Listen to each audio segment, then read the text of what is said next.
Hello YouTube, this is Wyoming's Alcoholic. You'll see that I'm in different attire today. I'm actually in workout clothes because I've been working out today, believe it or not. Rugby season's around the corner, so I'm trying to get back into shape here. But yeah, that's not why you turn on this video. So I got this washer from Menards. It was a used washer, 60 bucks.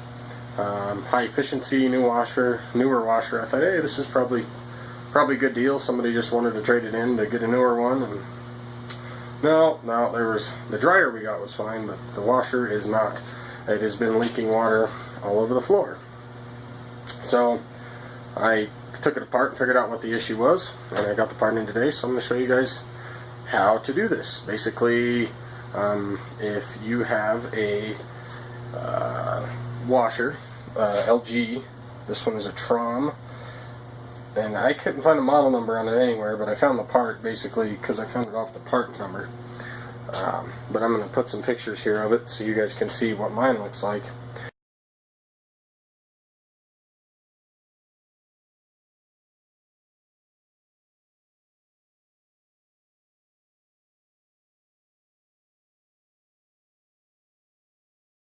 But if yours is leaking water and you can't kind of see where it's coming from, like if it's not a hose on the outside, it's most likely this water inlet valve.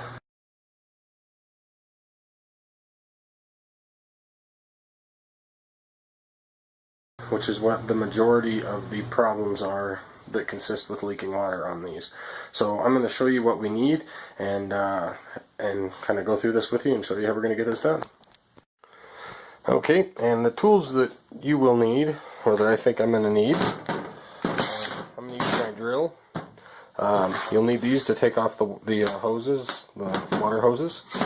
And then this is going to be used to take off the hose clamps, or that, whichever one works easier. If you don't have a drill, you might need these. These might be handy in getting the hose off, because sometimes hoses like to stick to things, but that's why I got this hose tool as well. I mostly use that for automotive stuff. And then I got some markers, and I'll show you why I got those as well. So let's get started. For obvious reasons, one thing I should add at this point, before you go taking this apart, make sure you turn your water off, disconnect your hoses, and unplug the machine.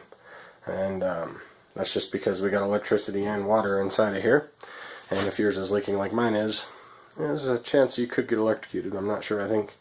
I don't know how high a voltage, but I know this thing takes 110. So if that water gets to the side where the 110 is, you could get a nice little jolt. So anyways, make sure everything's unhooked before you get to this step.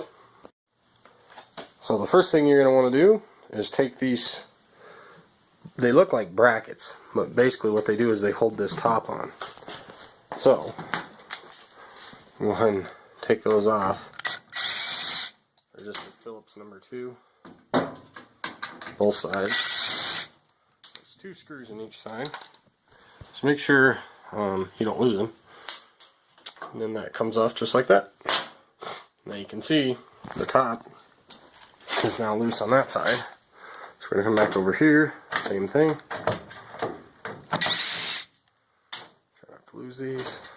And that's going to fall off. So there's our screw. Okay, so now we got the top loose. So now we got the top unhooked here. So I couldn't figure out, it wouldn't lift off for me.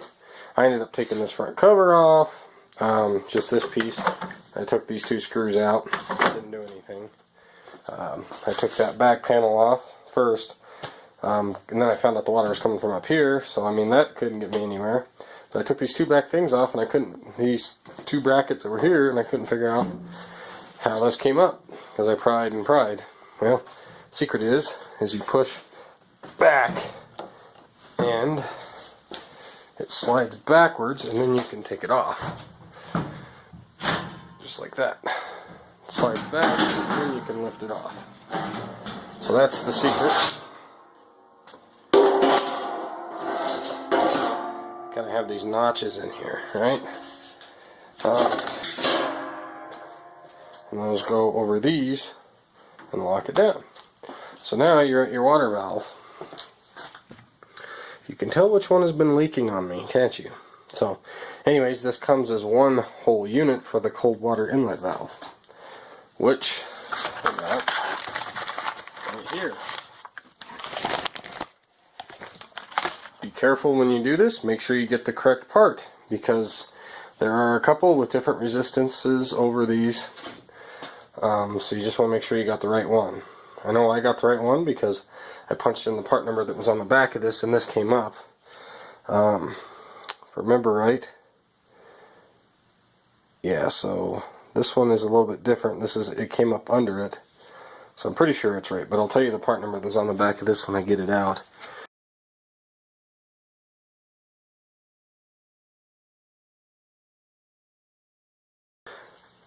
Anyways, so we got this. The next thing I'm going to do is I'm going to take my markers.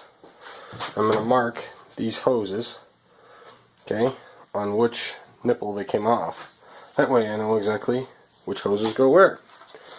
And if you're watching this video because you unhooked the hoses hastily and you are like, oh crap, where did they go? Well, I guess I'll try to be helped today for that as well. So if you're standing at the front of the washer, your left hose comes down here, and it's this guy here. Okay, so that's your left hose on the cold water valve. Okay, your middle hose, okay, right here, also angles off this side. It comes over here. It's on the far left. Okay, or the far right if you're facing. This is the front of the washer, I'm standing in the front of the washer. So yeah, if you want, the far right goes down here, hits the middle. Okay, the one next to that right here, the left, comes down here and hits the far left. Okay, right there, goes to right there, and right here, goes to right here. Now this guy over here, the far right one, he comes all the way around, he comes in the far left. So that one, okay, that one goes here. Sorry, trying to keep up.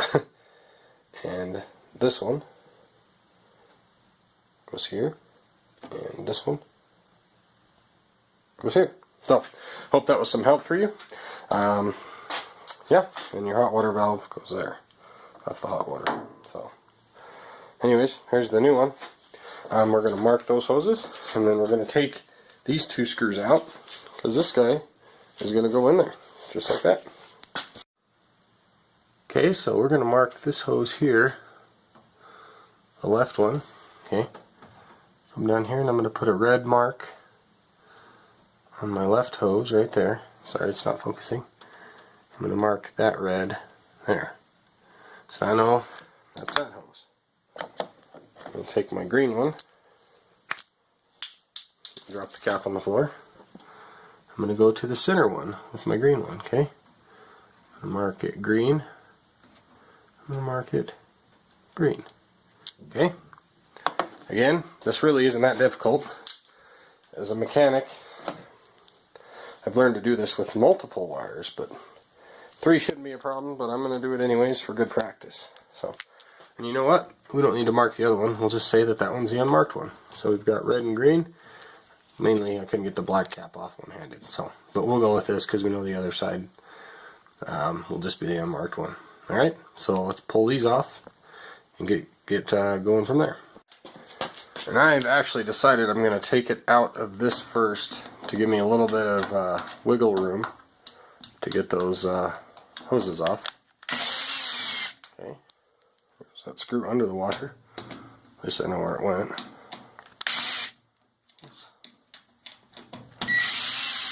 Okay. Alright, so both of my screws, well, one of them's under the washer.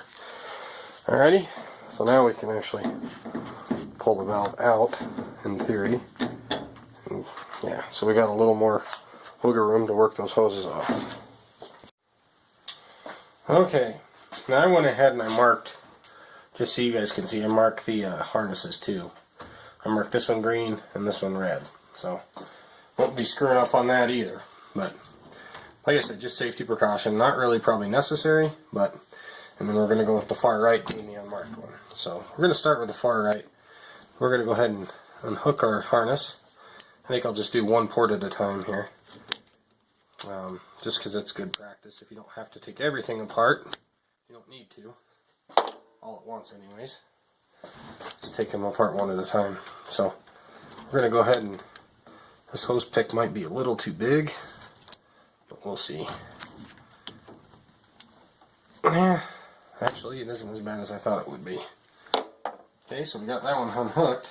So I'm going to go ahead and take my new one, and I'm just going to put it on right now.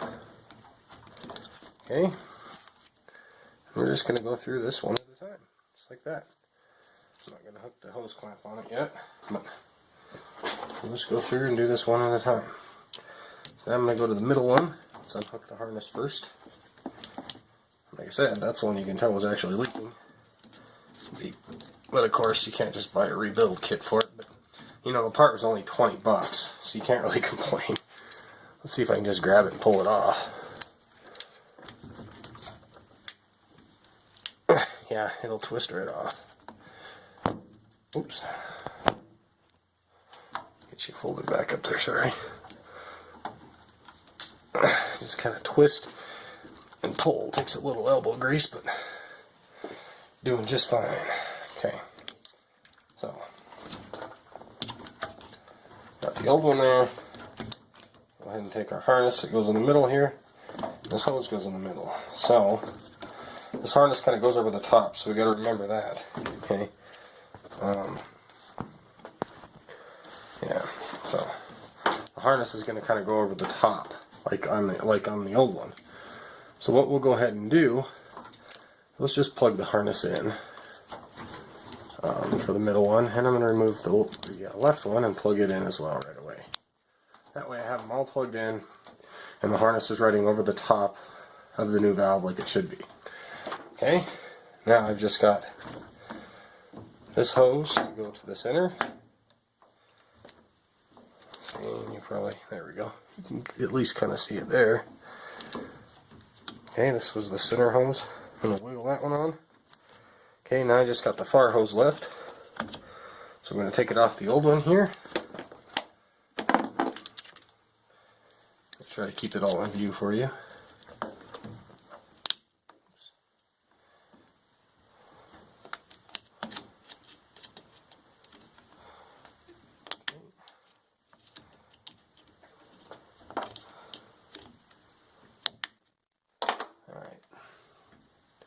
So, we got it loose. Let's go ahead and take the old valve completely out. Same motion, we'll try to twist that hose loose there. But you kind of get it to crack loose, it'll go. You can use that hose pick if you need to. Or your own. I guess you can't use mine, because I don't think you're going to travel all the way to Wyoming to borrow it. So, anyways, this is the last and final hose. Okay, let's go ahead and slide that on there, just kind of wiggle and twist. Okay, now we got them all set. Now we can put the clamps on. Make sure we get those on, the pressure clamps. So, one, you may not be able to see it, but it's the same motion for all three of these here. If you can, make sure you put the, doesn't matter a whole lot, but at least put the clamps in a reasonable position so the next time this has to happen, it's not hard to reach the clamp spring where you got to squeeze it. With automotive, that happens all too often. Or the heavy diesel world.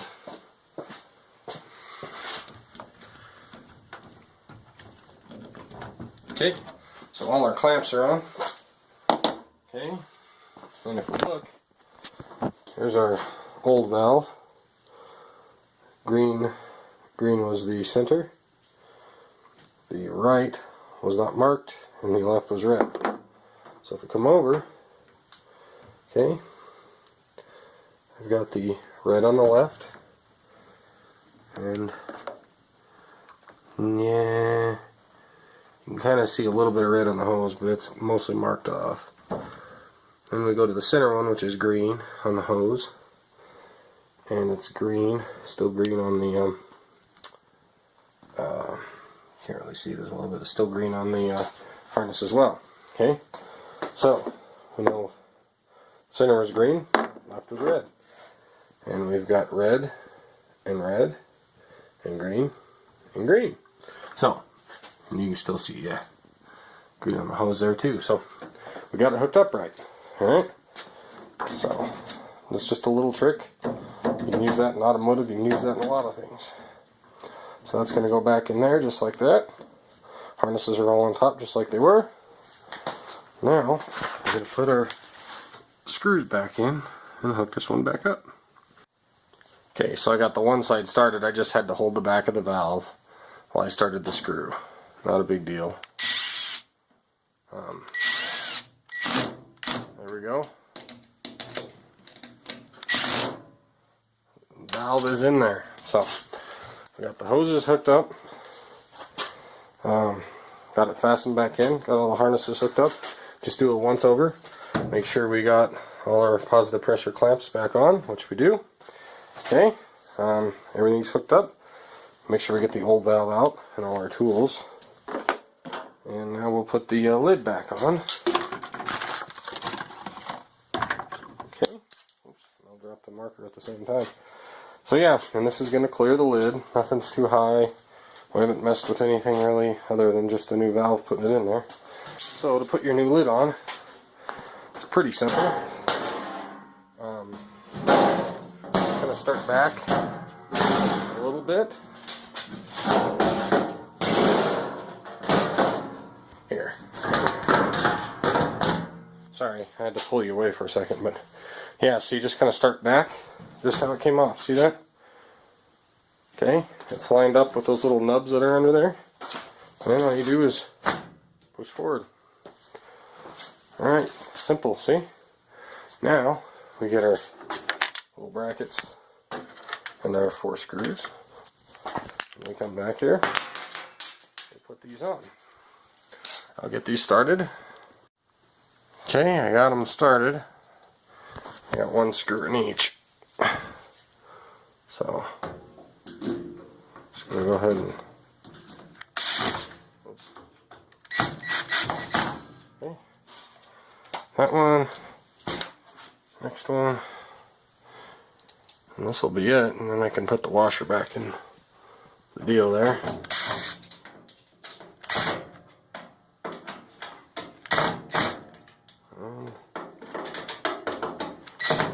Yep, I got that one tight too. Okay, one thing I am going to do, because I didn't do it the first time, is I'm just going to go ahead and replace my water hoses while I'm at it. Sears was going out of business and I bought these, and those are the old ones there, so I don't think it's a bad idea just to go ahead and replace them. So I'm going to do that while I put this all back together, and then we'll run this and make sure we're still getting cold water. Well, I wasn't going to show you this because it should have been easy, but yeah, the cold water replacement went very easy for the line, but the hot water was a bear. I actually had to hold this down and use a big pair of channel locks on this and crank them opposite ways because it was flexing my pipe so hard. I thought I was going to bust the pipe. So yeah, I just channel locked the back of the fitting here, and sorry, vice gripped the back of the fitting here, pushed down on that as I torqued left on this. Then I finally broke it free. But yeah, that was really stuck. So I got my new hoses hooked up, and appears that one's leaking a little bit. The hot water is not. Check for leaks. I dried everything off really good beforehand, just to make sure. So I got this in, these ends are not leaking. I got my drain hooked up, got it plugged back in, but this is leaking, and it appears it's actually coming out of the valve. Yep.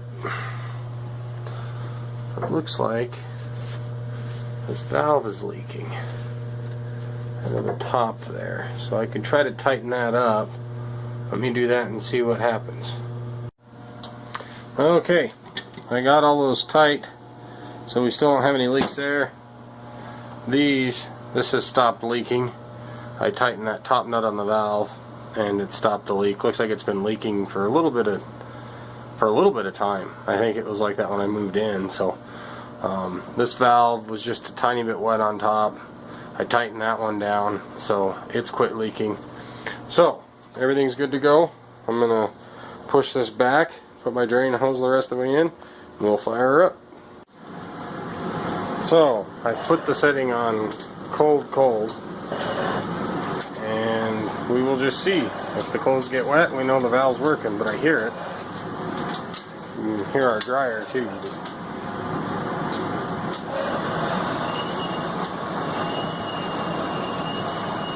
It's got a little bit of a whistle to it. In fact, when I read the reviews online for the part, that was one thing they said, is that it whistled a little bit. So, but I definitely hear water pumping. I don't quite see that the clothes are wet yet.